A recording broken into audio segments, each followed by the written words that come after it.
There's the question of stopgap and whether or not it applies. So in Washington State, you have general liability coverage, and we have certificate holders who need a waiver of subrogation. A waiver of subrogation means we will not come back and subrogate on your insurance policy, which means if there are two insurance policies and a certificate holder wants to see a waiver of subrogation that applies, that means that certificate holder, the subrogation is being waived, so the insured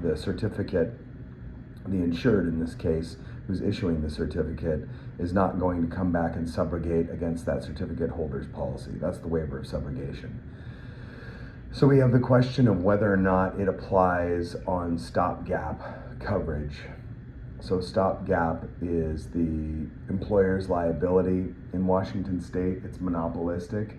So Washington is one of 4 monopolistic fund states. Ohio, North Dakota, and Wyoming are the other ones that effectively block waivers of subrogation on work comp policies because it's a state-run insurance program.